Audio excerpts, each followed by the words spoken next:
We got a call from a family member telling us that Drew had been in an accident.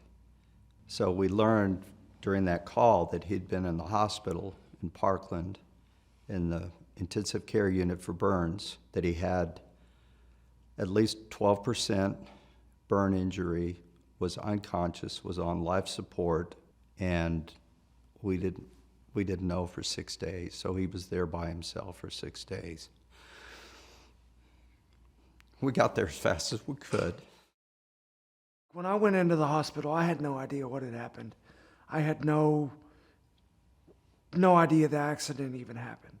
I wake up in a hospital. I've got 2 IV poles next to me. And when this accident happened, it happened in March of this past year.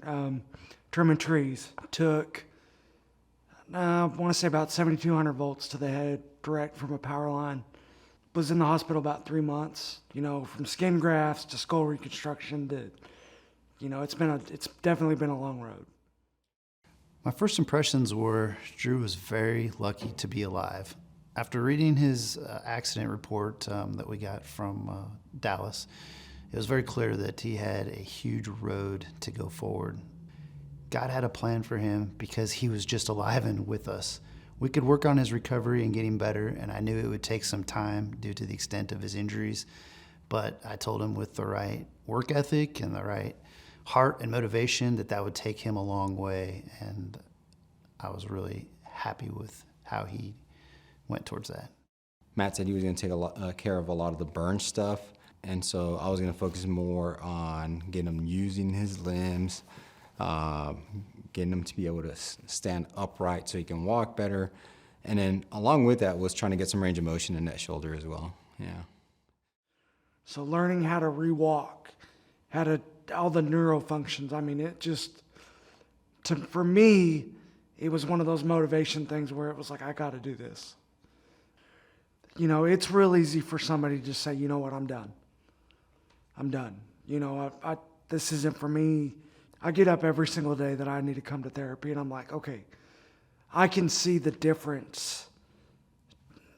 Like when in those months that I wasn't coming to rehab to now, I can see the big difference. And therapy is waking up a lot of the muscles that I wasn't using in the hospital when I was laid up in the bed for 80 days. And I couldn't think of anybody else better to come to than West Texas Rehab. Early on, we started off on like hands and knees, getting him up to tall kneeling to try to, get him tall and use some of those posture muscles, lengthen things that were very tight because of his burns and because he was in a wheelchair. So it was just more lengthening. And then from there, it's kind of just taking off. He'll come in and he'll say like, I want to go hiking. So then it's like, all right, well, what are we going to do to, help out with getting you to be stable with hiking or put on a backpack or whatever it is. So it just flows depending on what he wants to do. So we had to really drill it down to be able to do those very simple things to be able to get him where he's at today.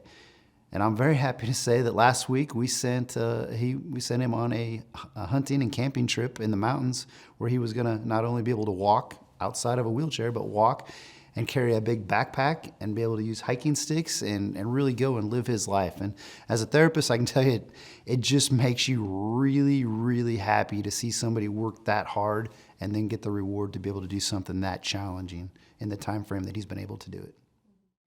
I think the road that we're on with West Texas Rehab right now is the journey that we need to take and the road that we need to take, because the time and the effort that every single one of these people put in here in this facility is 100% amazing, and they're awesome. I can't even begin to thank the people here at West Texas Rehab Center enough for the fact that they've offered services to Drew without any even a hint of any kind of financial payment or compensation at this time. I'm grateful to everyone who's donated to West Texas Rehab to make this all possible for Drew and other people. We see people here every day that are getting services. You know, since the time that I have been coming here, the people here at West Texas Rehab are great. And I owe every bit of gratitude to West Texas Rehab. And I just want to say thank you.